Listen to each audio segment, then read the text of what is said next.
I don't fit in to society. I don't. I'm an alien. I am. I'm an alien in human form. Me and these people, we're not the same. I don't fit into society. I never have done. I never will do. And I never can do. And this isn't just my opinion. A lot of people have told me, even to this day, like, Jesus, I must be in very high triple figures. The amount of people who have told me I'm so strange, I'm so unusual, I'm a very, very strange person. I don't share a lot on YouTube, but I'm very unusual. People who know me properly, like my family, they know how unusual I am. I'm just a very, very, very unusual person. And I don't fit into society. I just don't. These people, the vast majority of them, to me, they're all barking like dogs. They're barking like dogs. A lot of these people, they are. Like, I go out on my own as a loner, like, I go to a restaurant or I go to a shopping centre or to the cinema or theme park or nature park or to the pub or what have you. And the vast majority of these people, they're like animals in a zoo. They're like animals in a zoo, a lot of these people. They are. They are. They're just here, there, and everywhere, going about their lives, barking like dogs, putting down anybody and everybody they can think of, talking complete and utter garbage about celebrities, about sport, about what's on the TV, about politics, what have you. And I'm just not into any of it. Why can't anybody talk about anything deep? It's banned. I'm banned from talking properly to virtually anybody who knows me. I'm not allowed to talk about anything deep. I'm not allowed to question reality. I'm not allowed to talk about parallel universes. I'm not allowed to talk about extraterrestrials, aliens, what have you. I'm not allowed to talk about the nature of consciousness.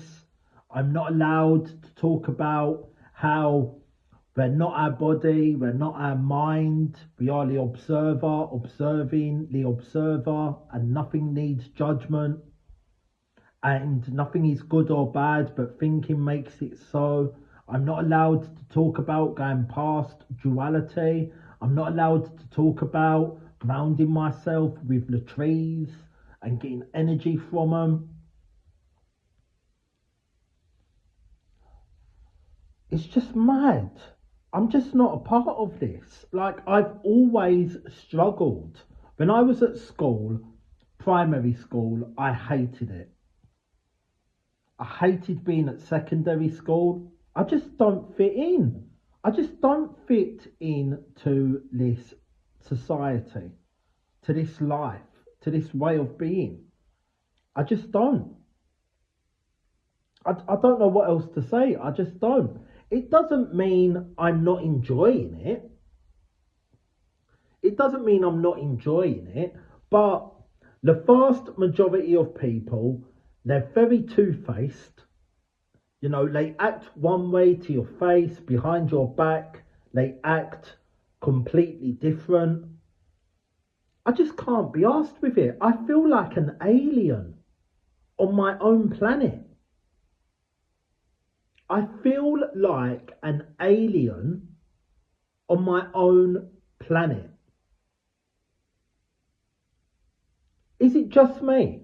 Am I the only person? Like, I literally feel like I'm not a part of this masquerade of complete and utter BS. I just feel like I'm not a part of it. I feel like I'm too aware.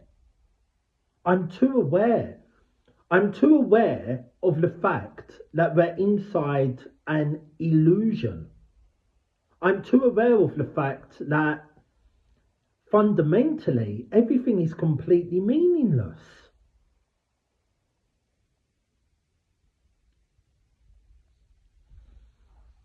I'm just hyper aware. I'm hyper aware of it all. I can see straight through people. I can read people's energy. I've had things happen to me which are beyond supernatural. Beyond supernatural. Which I'm not even comfortable about talking about. You know, I mean, like, let me tell one story, okay, of what's happened to me, which is supernatural on steroids, right? And my family know this, and I'm a really unusual person. Everybody knows, so if it gets back to my family, then they know anyway. They'll just be like, well, you shouldn't have exposed yourself like that. But I see dead people.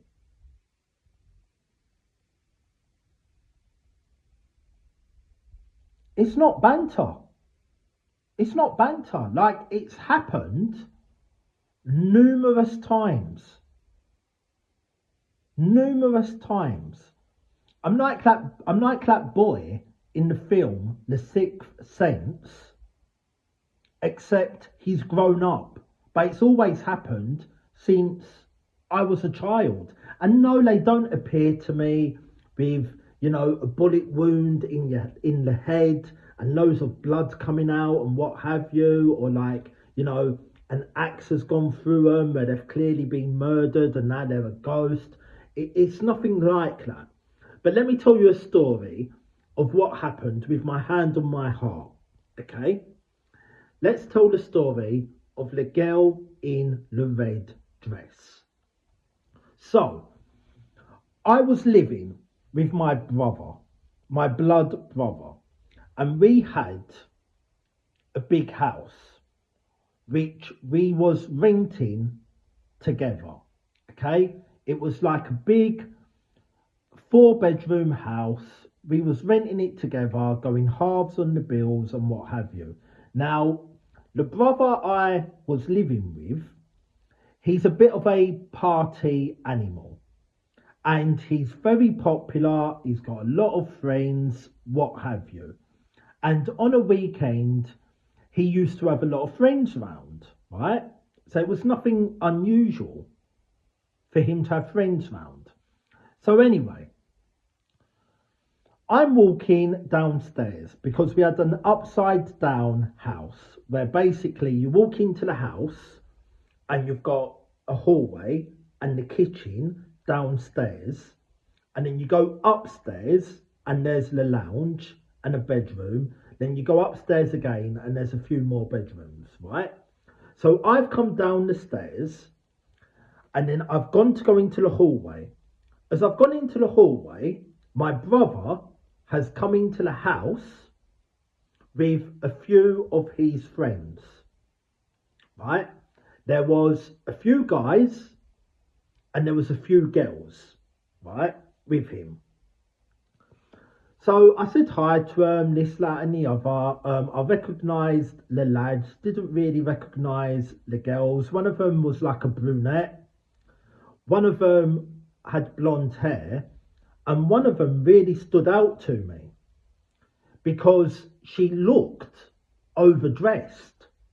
She had this red dress on and it looked beautiful, to be fair, but she looked really overdressed. So, I said hi to them all and this, that, and the other, and they all waved to me. The girl in the red dress waved, and, this is Harvey and whatnot. And I said hi. Gone into the kitchen to get a drink. They've gone straight into the garden. It's summertime. It's about 6 o'clock in the evening. They've got their Bluetooth speakers out. They're playing some tunes. They're having a dance in the garden. I see them all dancing, having a good time. They're all dancing away. The girl in the red dress is flinging it and her dress is going. And she looks really magnetic because she's dressed better than everybody else. Right? So I go upstairs to the lounge, and the lounge overlooks the garden, so I can see them in the garden having a good time, all talking, all interacting with each other. Anyhow, about an hour later, I go downstairs, and just as I'm going downstairs, surprisingly enough, must be a coincidence, this time they're not coming into the house, they're all leaving. So they're all leaving and they say, oh, I'll see you later, Harvey, see you later. So I say, oh yeah, see you later, guys, where you going? They said, oh, we're going up into town for a few pints, come along if you want. Didn't end up going, I'm a loner, I'm not into it. So I was like, no, I'm all right, I'll stay here alone. And then I said, where's the lady in the red dress? Where's she gone? And they all looked at me with like this vague expression. And I was like, what lady in the red dress? I said, when you came in, you was with a young lady about your age, and they're all about 20, 22, that type of age at the time. And she had the red dress on. I thought she was a bit overdressed. She was dancing with you in the garden. And then my brother's mate looked at me and he went, whoa, dude, you're tripping. I said, I'm not. I looked her straight in the face. She was dancing with you in the garden. I was actually looking out the window in the lounge. I could see you all interacting with each other. Where's she gone? So my brother's come over to me and he's put his arm round my shoulder because he's genuinely concerned. And he said, are you okay, bro? Are you okay? He said, are you on drugs? I said, that's rich coming from you lot. You know what I mean? Just having a bit of banter. And he went, no, seriously, bro. He said, are you on drugs? Because you're scaring me. I said, I am on drugs, which I was, but it was only cannabis. That's it. And cannabis doesn't make you hallucinate. I'd only had a joint. So I said, yeah, I've had a joint. And that's it. And he said, bro, there hasn't been anybody with a red dress. It's just us.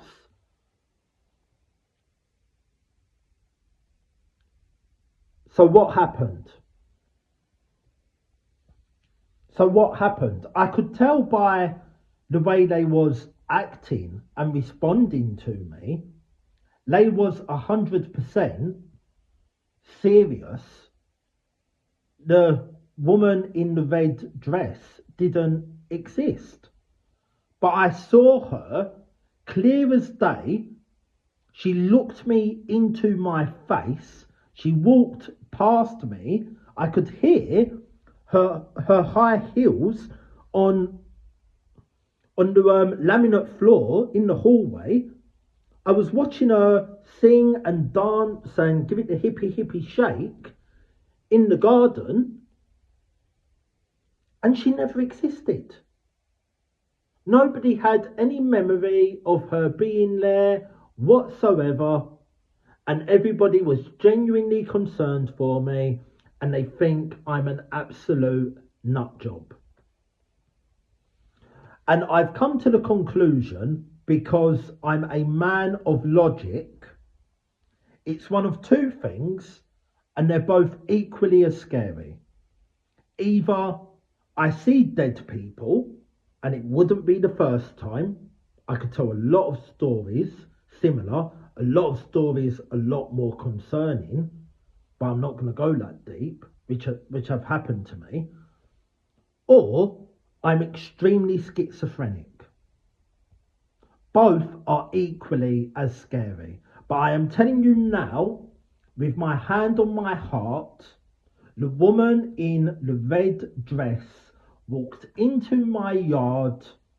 She was with my brother and his mates.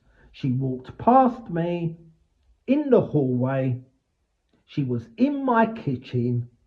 She was in my garden. She was dancing. She was singing. She was interacting.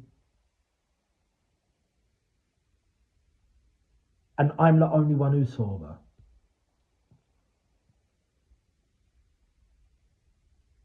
And the reason I've told this story is to give you the slightest insight as to how strange I am. This is only the tip of the iceberg, which goes very, very deep. Like, it's not even deep to me that, things have happened to me which are beyond supernatural. But I'm a very strange person and I don't fit into this society. I never have done, I never will do, I never can do. I'm not bitter about it. I'm graceful. I feel good about it. I feel good about it. To be fair, I've got time for people. I love meeting people, but I prefer to be on my own. And when I'm observing humankind, if you like, from an outside perspective, I see that the vast majority of people, they're like animals in a zoo. They're just like marching around. I don't think they even particularly know what they're doing. And another analogy, which is probably even better, they're like robots. A lot of these people, they are actually like robots. I look at a lot of these people, I look into their face, I look into their eyes, and I don't see a soul. It's like with a lot of these people, the lights are on, but nobody's home. Right, please like and subscribe. Follow my journey. See you in the next video. Peace.